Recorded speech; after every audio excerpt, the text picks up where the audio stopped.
DMX was dangerous, man. Like, not dangerous, but he's like, when you around him, he's like, you don't know what's gonna happen. You know? On the Breakfast Club, trying to make me look like trying to make me seem like a sucker for love type of dude, and ain't nothing like that. She spoke very little English. She wasn't even a citizen. But, you know, thanks to the baby, now she's a citizen. Yeah, good for you. Yeah. God bless Helping America. women all over the world. God bless America. Yeah, What started as tight brotherhood on tour quickly flipped into a cold war over style, control, and reputation. What once felt like unity turned into a competition that got way too personal. Tour after tour, cipher after cipher, the air got heavier until DMX decided he'd had enough. He shut it down the only way he knew, raw, public, and ruthless. He sent a clear message. You know how to get at me. That wasn't just a lyric, it was a warning. He said, this guy just kidnapped DMX too. This guy kidnapped people. You were a scary guy. I said, I'm figuring it out. He said, you call this number at any time. We'll come pick you up. And let him know ain't nothing sweet over here.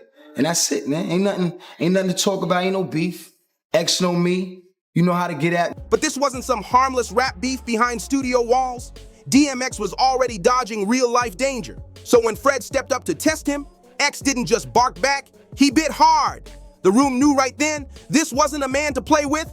Let's break it down. When DMX first met Onyx, it wasn't through some label handshake or fancy meeting, it was straight up street proximity. Mid-90s New York was wild. Every rapper was fighting to prove who had the loudest growl.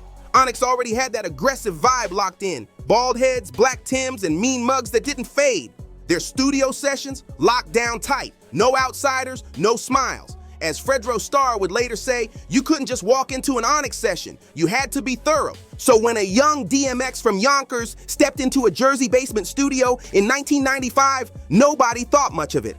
Until he started spitting. The energy flipped instantly, like the air got colder. Fred remembered that moment clear as day. DMX carried the same dark intensity that Onyx had built their whole name on, and it hit everyone in that room like a shockwave. FGA once joked that DMX could have easily been the fifth member of Onyx. His raspy voice, his raw rage, the way he attacked the mic, it all fit too perfectly. But it wasn't imitation, it was recognition. They were carved from the same rough block of street energy. The problem? That kind of similarity doesn't breed friendship, it breeds competition. And you had to be thorough to come in the studio type. So who it was just locked down who made like it that. in the studio? Who got it in? Nobody. It was just at that point. Nobody. By the time they officially linked in 1998 for Shut 'Em Down, both sides were already battle-hardened beasts. Onyx were the veterans, molded by early 90s Def Jam grind, and DMX. He was the new alpha, tearing through the game fresh off It's Dark and Hell is Hot. He was all adrenaline, fire, and pure chaos. When they hit that studio together, there was no small talk, just beats, smoke, and heavy tension filling the air. Fred later admitted he knew right away what kind of record they were making. This wasn't a friendly collab. It was a lyrical brawl. Every verse hit like a punch. Every bar came with intent. When Shut 'Em Down finally dropped, it wasn't just music. It was a controlled explosion. Two styles that should have clashed somehow boosted each other instead. It was pure, unfiltered aggression spilling through the speakers. That same energy almost turned dangerous on the Survival of the Illest tour. Tension thick enough to slice through. You could see it on stage. Not hate, but that uneasy respect between two men who recognized their own fire in the other. Fred once said, when you're around X, you never knew what was gonna happen. And he meant it. One minute, DMX would be backstage praying with the crew. The next, he'd be revving the tour bus like he was ready to drive it himself. Everyone stayed alert, not out of fear, but because X carried that wild, unpredictable spark that could flip the whole atmosphere in seconds. It was that rare kind of energy you couldn't fake, pure, electric, and unforgettable. For all that chaos and volatility, there was still a real bond between them. DMX had Fat Joe so angry, according to these documents, that he wanted to see them unalive, and he actually put some effort into this When DMX came out, everyone said, man, he's a copy version of Onyx. Fred and DMX were born fighters, men who led with heart first and logic later. On tour, they'd drop to the floor for push-ups in hotel lobbies, roast each other, and turn everything into a competition. It wasn't fake brotherhood. It was wild respect built through shared struggle and energy that couldn't be tamed. When the tour wrapped, that energy didn't just fade away, it lingered like smoke after an explosion. They weren't best friends, but they were brothers in spirit, connected by that same hunger to own every room they stepped into. The fans could feel it too. Every time they performed Shut 'Em Down live, the whole place lit up with tension and excitement. It wasn't beef, it was pure electricity, that kind of spark where you feel like something might pop off any second. But behind that intensity, there was also understanding. Both camps lived by the code of that hardcore rap world. Loyalty, authenticity, and survival came before everything. DMX always showed Onyx real love, even when the industry tried to stir things up between them. For a while, that rivalry energy worked. It kept their names buzzing, but underneath it, there was danger brewing. The same fire that made them click was the same thing that made their bond fragile, because when two dominant forces collide, peace never lasts long. With men like that, men who built their entire image around power and presence, friendship had a time limit. The moment things got personal, the switch could flip instantly. What started as brotherhood could turn into rivalry overnight. You can try to trace the fallout between DMX and Fredro Starr back to a diss track or a slick comment on radio, but the truth runs deeper. The real fire started years before the public caught a whiff of smoke. Almost a full decade before that 2012 explosion that showed just how much history was hiding underneath it all. There was one moment that quietly cracked the bond between two men who once called each other brothers. It went down around 2002. DMX was deep in his Hollywood era, chasing movies and money, while Fredro Starr was still one of his closest people in the industry. What started as just another casual night out turned into the first fracture in what once looked like an unbreakable brotherhood. That night, Fredro brought a woman to a premiere, someone he later described as a shorty, just another groupie tagging along for the night. In his version, he even gave X the green light, told him straight up, "That's you, son." In street terms, that's a pass, a friendly nod, no drama attached. But with DMX, nothing ever stayed simple for long. Years later on The Breakfast Club, X retold the story like it was a comedy skit. He made it sound like Fredro was the jealous one, saying Fred kept calling and texting the woman all night, asking if she was still with him. X had the audience laughing, but what came next hit way below the belt. DMX added another wild twist. He claimed the woman ended up pregnant. According to his story, she barely spoke English, wasn't a citizen, and supposedly gained citizenship because of the baby. It was messy, loud, and public, a story that never should have left the private circle. What was once between brothers became national gossip. For Fredro, hearing that story live on air wasn't just awkward, it was betrayal. In his own words, he said, "Everybody laughing, everybody thinks it's a joke, but when my name came up, I didn't take it as a joke." You could feel the hurt in that statement. It wasn't about pride, it was about loyalty getting stepped on in front of the world. To really get why that moment hit so hard, you gotta look at DMX's history. He had a habit of turning personal chaos into public theater. Just a few years earlier, he'd done something similar with Monique Wayne, a woman who took him to court over a paternity dispute in 2004. Instead of keeping it quiet, X went to the press and made wild claims, saying she had taken advantage of him while he was asleep in a hotel room. That was DMX's way, turning pain into spectacle. It's what made him magnetic and dangerous at the same time. But for people close to him, like Fredro, it meant that one bad night could rewrite years of loyalty in a single interview. DMX didn't just stop at the story. He even mocked Monique Wayne's looks, saying she wasn't attractive enough for him to remember being with her. It was harsh, reckless, and it backfired big time. Wayne fired back with a defamation lawsuit, and she won. The court hit DMX with a $1.5 million judgment after he didn't even show up to defend himself. That ruling made one thing clear. X's habit of turning private drama into public entertainment didn't just cause emotional damage, it came with a serious price tag. Fast forward to 2012, and DMX still carried that same wild, impulsive energy. His Breakfast Club interview wasn't planned, it was pure instinct. He thought he was just telling another wild DMX story, but in reality, he ripped open a wound that had never healed. I got one on Baby Mo's. Man, so I land in Cali. I see him in the club. You know, he a little loud. Yo, son, what up, baby? Yo, he that nigga. Yo, good man. Yo, who's shorty? Yo, snuffing, son. You got that? That's you. Yo, nah, son, I'm saying that's all you, baby, son. Fredro had stayed quiet for years, never spoke on it, never milked it for clout. But when X threw his name out on national radio for laughs, that was it. That was the line you don't cross between men who once called each other brothers. Both of them understood respect, especially in that raw hip-hop world where pride means everything. But underneath that personal fallout, there was a deeper tension simmering, an artistic one that had been bubbling for years. Fredro and Sticky Fingers had both dropped hints that DMX's signature barking and growling delivery wasn't exactly original. They believed Onyx had brought that hardcore, animalistic energy first. years before DMX blew up the scene. Sticky even took it online, posting a bold question for fans: was DMX a copycat or a big dog? On the surface, it sounded playful, but anyone who knows hip-hop knew it carried real weight. In this culture, originality is everything, and that one question stirred up a quiet storm that fans and insiders couldn't ignore. In hip-hop, accusing someone of stealing a style is the ultimate insult. It's like calling them fake. It cuts straight to the heart of authenticity, the one thing every real rapper lives and dies by. And for DMX, authenticity wasn't just part of his image. It was his image. Every bark, every growl, every gritty line came from the raw core of who he was. To claim he copied someone else wasn't just disrespect. It was like trying to erase his identity, and that's one thing X never ever tolerated. So when that Breakfast Club story collided with the Onyx copycat talk, it stopped being gossip. It became war on two fronts, one personal, one creative. Fredro saw the interview as a hit to his name, while DMX saw the style accusations as a shot at his soul. The irony? Two men who moved with the same wild, explosive energy ended up clashing over who owned it first. At first, Fredro tried to stay cool about it. In an interview, he broke it down clear.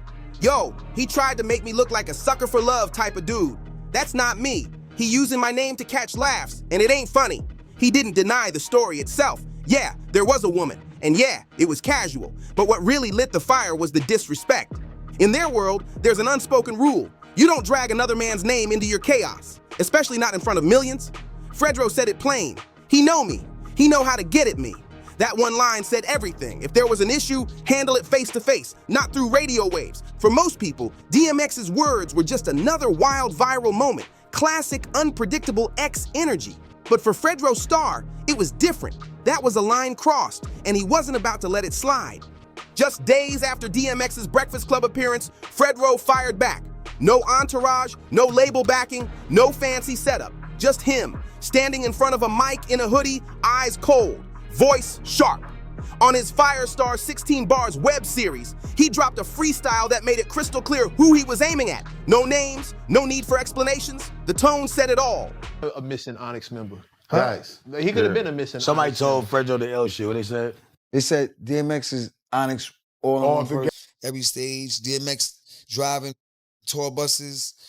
How you gonna say Rest in driving peace the to X. tour bus? This driving the tour. The tension that had been brewing for years had finally exploded into the open. It wasn't just about women or words anymore. It was about respect, reputation, and who really owned that raw, untamed energy the streets had fallen in love with. This wasn't a feud. It was a reckoning between two men who once called each other brothers, now standing on opposite sides of the same fire. Fredro Starr's voice was calm, but his message hit like ice. Yo, it's your boy Fred Starr, he said. We going off the top this week. No Blackberries, no iPhones. Straight raw. And then boom, the beat dropped. A gritty New York drum loop hit the speakers. Simple, but mean, and Fred's fire came blazing through. He didn't scream DMX's name or throw wild insults. Nah, he handled it the only way he knew how. Through bars. It wasn't about starting violence. It was about restoring balance, setting the code straight. In their world, you don't drag another man's name, his woman, or his pride into your spotlight. Fred wasn't looking for fame or headlines. He was setting boundaries, the kind that don't need repeating. But make no mistake, this wasn't some friendly back and forth. Fred dropped what felt like a lyrical death threat on wax. Even in a genre built on hard talk and heavy egos, his tone carried something different. Too real, too raw. Later, he explained it wasn't beef, it was a warning. Don't play with my name, he said. To him, that was it. But to outsiders watching from the sidelines, it looked like a full-blown declaration of war. DMX, though, he didn't flinch. He didn't even touch the mic. Instead of firing back in the booth, he took it somewhere no one expected. TMZ! That's right, the last place you'd think a hardcore legend would clap back from. But that's exactly what made what came next unforgettable. When a reporter asked DMX about Fred's freestyle, the threats, and the tough talk, X didn't even blink. He just smiled, stared straight into the camera, and dropped one of the coldest dismissals ever caught on video. I ain't worried about him. He's a midget. He can't even reach my knee. That one line flipped the entire situation on its head. The tension vanished in seconds. The firing pin energy, the street challenge, it all melted into comedy. X didn't need bars, didn't need backup. He killed the whole conflict with one joke. Somehow, he turned what looked like a brewing war into a moment of pure humiliation for his opponent. It wasn't even about height, it was about hierarchy. DMX wasn't clowning Fredro Starr's size. He was sending a message. You're not my equal. You're not even close. Then came the knockout blow that shook the whole scene. X leaned in, smirked, and dropped a line that buried Fredro's entire image. All he is a sitcom Moshe gangster. He should stick to being a reality gangster, because that's all he's good for. That line was brutal and genius. Everyone in hip-hop knew exactly what he meant. Fredro Starr wasn't just some rapper, he had a legit acting career. He'd been in Clockers, Sunset Park, even The Wire. Fredro Starr. I got one on Baby Most. Man, to LA and Cali. I see him in the club. You know, he a little loud. Yo, son, what up, baby? Yo, he that nigga. Yo, yo, good man. Yo, who's shorty? Yo, stuffing, son, you got that? That's you. Say, yo, do you? Nah, son, I'm saying that's all you, baby. Something. But the role that made him famous, the one everyone remembered, was Q, Brandy's smooth boyfriend on the 90s sitcom Moesha, the nice guy, the teen heartthrob moms approved of. DMX took that clean, polished image, the one that made Fredro a household name, and flipped it like a weapon. He made Moshe Gangster sound like the ultimate insult. In one sentence, he stripped the danger out of Fredro's street persona and turned him into a punchline. Suddenly, every threat Fredro made sounded scripted, like something left over from a canceled TV show. And the reason it hit so hard? Because there was truth in it. In hip-hop, truth is the sharpest blade you can use. Commentators caught on fast. One even said that nickname could stick forever. And it did. The same streets that once saw Onyx as wild pit bulls in Timberlands now looked at Fredro as that sitcom star trying to act tough. DMX didn't have to drop a track, didn't have to raise his voice. He ended it with laughter. It was straight psychological warfare. Fredro came with the language of aggression, bars that hinted at violence and street code. But DMX flipped the whole game with embarrassment. That's what made him so dangerous. Not just his bark, but how easily he could make someone look small without even lifting a finger. But what made that moment even colder was what people knew about X's world. His life wasn't filled with actors or studio tough guys. It was surrounded by people who really lived that life. People who didn't talk about pulling triggers, they actually could. So when DMX laughed off the threats, it wasn't just confidence, it was credibility. Fredro threw fire, but X smothered it with pure dominance, reminding everyone that real power doesn't always need noise. It just needs presence. The kind of men Fredro Starr claimed to be, the kind DMX actually was. X never had to fake that energy, and he never hid from it either. While the internet was buzzing with the back and forth between the two, DMX was facing real danger in the streets and beyond. This wasn't rap beef, it was survival. Court documents later revealed a wild story involving another New York giant, Fat Joe. According to the reports, after a heated verbal clash in Miami, Joe allegedly told his crew to confront DMX. The command was straight up cold. If he acts up, take the hammer. Meaning, if X fought back, it could get deadly. That night, DMX decided not to come outside, and that one move might have saved his life. Hard Knock Life tour, then the Rough Rider tour. But that one right there, that's the one where I was like, what the fuck is this tour? Like, I want to go to one of these shows. The situation never exploded, but the threat was real. And crazy enough, that wasn't even the only time his name sat at the edge of violence. X lived with that energy following him everywhere, like a storm cloud that never cleared. Years later, Fat Joe himself told another wild story, this time about being halfway across the world, trapped in Angola with DMX. They had been taken in by a feared local warlord named Ruo, a man so intimidating that even the hotel staff wouldn't make eye contact with him. Imagine that. DMX, already living chaos back home, suddenly stuck in a real-life hostage situation with a man known for spilling real blood. That's the world DMX moved through. For him, gun talk wasn't a rap metaphor. It was background noise. Real-life danger was part of his daily existence. So when Fredro Starr jumped online talking about firing pins and friends crying at funerals, DMX didn't blink. He'd seen and survived things way past that level of threat. To X, a YouTube freestyle wasn't danger. It was just noise. Compared to lawsuits, death threats, and near-death moments on foreign soil, Fredro's bars felt like empty echoes. So he did what only DMX could do. He laughed. That laugh wasn't arrogance. It was experience. X knew the difference between performance and real peril. And for him, Fredro's lyrical shots were nothing more than background static in a life already filled with gun smoke, chaos, and close calls that most rappers only pretend to rap about. He called him a midget, a Moesha gangster, and then walked away like nothing happened.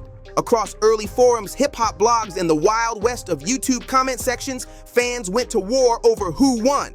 Some said Fredro's freestyle was real rap. raw, unfiltered, pure 90s Onyx energy. Others said DMX destroyed him with just one sentence. That one phrase, sitcom Moshe Gangster, turned legendary. It became a meme before memes even had a name. Fredro, meanwhile, was fuming in interviews, trying to make sense of it all. But once the internet decides you're the punchline, there's no clean way to claw your image back. Every interview he did after that felt like damage control, and the more he explained, the deeper it stuck. Even hip-hop magazines jumped in. XXL, The Source, and Hip Hop DX all ran quick write-ups. Most were short, but the tone was clear as day. DMX wasn't feuding, he was shrugging. One journalist nailed it perfectly, writing, "Fredro's dissing for clout. DMX is living through court cases." That one line said everything. Fredro's anger lived online, in comments and interviews. But DMX's chaos? It lived everywhere else, in courtrooms, rehab centers, and real confrontations that could have turned deadly. X wasn't playing tough, he was living through battles that went way beyond rap. When fans looked closer, they saw the truth. Fredro was performing a lifestyle that DMX was barely surviving. That's why X's silence hit harder than any diss track could. He wasn't ignoring Fredro because he was scared or because he thought he was above him. He just didn't have the energy to waste on someone acting tough while he was out here surviving tough. When a blunt rolled up, and as I'm counting the money, he lights the blunt. And I said, I was impressed. Well, I don't really smoke, nigga. Got it. And he passed the blunt around, and wow. Behind the scenes, DMX's reality was already louder than any freestyle, any interview, any online beef. His world wasn't about comments, it was about consequences. So when he laughed, when he walked away, it wasn't dismissal, it was perspective. DMX didn't need to prove himself to anyone because his scars, his struggles, and his truth already told the story louder than any mic ever could. Eventually, Onyx tried to cool things down in later interviews. Both Sticky Fingers and Fredro Starr started referring to DMX as family. They said X was unpredictable, wild with energy, but always real, never fake. Sticky even shared stories from the old Def Jam tour days, painting the picture of what it was really like. He said they shared buses, hotels, sometimes even rooms just to save money. The label sold it as a Def Jam family for the cameras, but behind the scenes, it actually was one. Loud, messy, competitive, but rooted in respect and love. Still, for a while, Fredro couldn't publicly back down. He'd said too much on camera, dropped too many bars, too many statements. Pride wouldn't let him fold just yet. But even as he kept talking, you could hear the edge softening in his voice. The fire had cooled off. What was left wasn't hate, just wounded pride.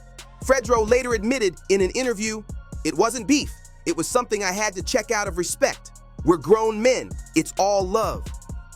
That was in January 2014, about a year and a half after everything had blown up online.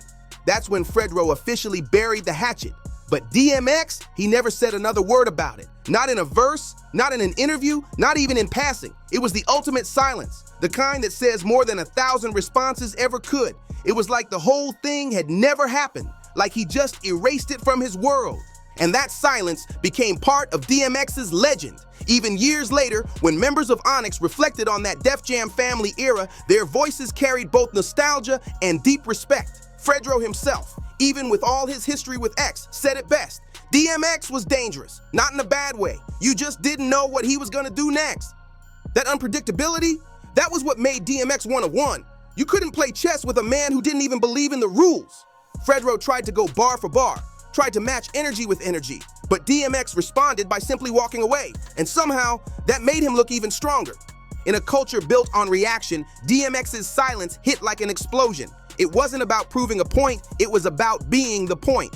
Even in peace, X moved like a storm that couldn't be contained, and that's what kept his legend untouchable long after the noise faded. By the time the drama finally faded, Fredro had moved on. Onyx was back dropping new music, keeping their grind alive, while DMX's battles turned inward. Addiction, bankruptcy, probation violations, it was all out in the open. The world could see it. DMX wasn't acting tough for the cameras. His entire life was a fight. Every day was survival mode. Looking back, the irony hits hard.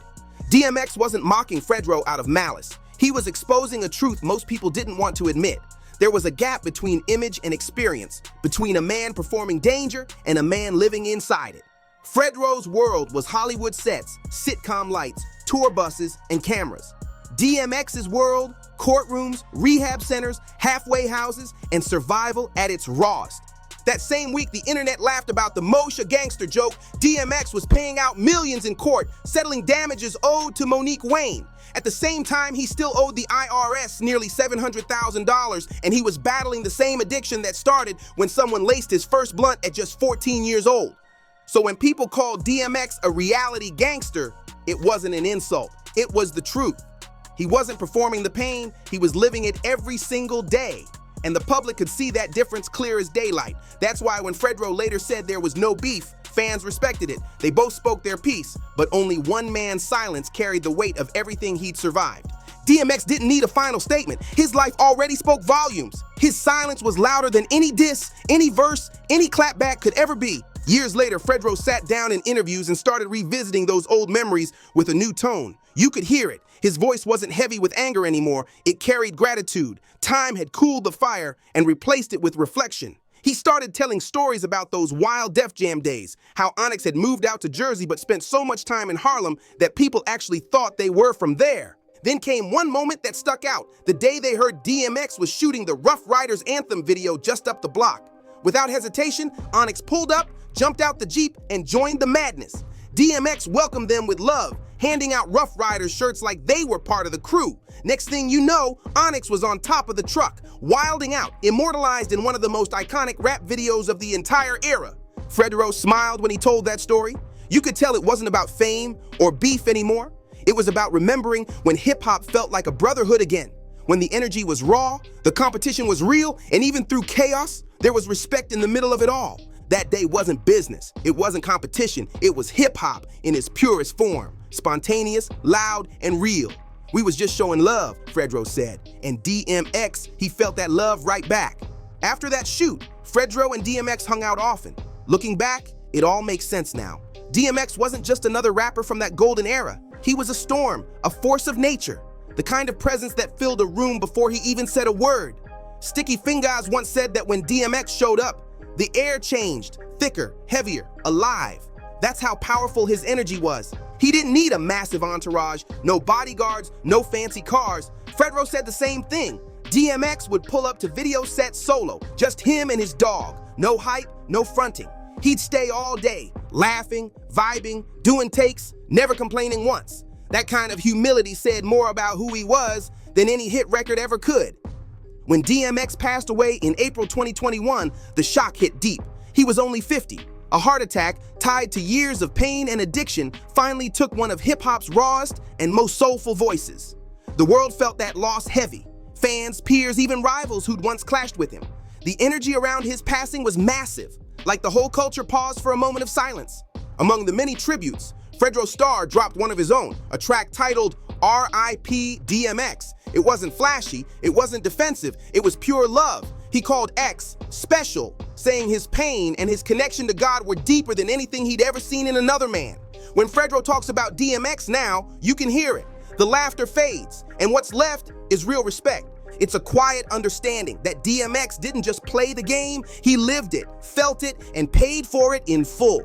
Love is love, Fredro said in his final interview about X, his voice softer, more like a eulogy than a soundbite. This whole hip-hop thing, it's a movie. And X, man, he was one of the realest characters in it. By the end, all that rivalry was just background noise. The music, the energy, the legacy, that's what lasted. Two warriors from the same era, both cut from the same cloth, finally saw each other for what they truly were, reflections of the same struggle, the same fire, the same fight for respect and survival. DMX didn't just rap about pain, he carried it, turned it into power, and gave it back to the world in every bark, every prayer, every lyric. And that's why his story still hits like thunder today. If you felt this story, like, share, and drop a comment below. Let's keep the energy alive and honor the legends who made hip-hop what it is. Don't forget to subscribe for more real stories from the culture. I'll catch you in the next one. Peace and respect to the dog forever.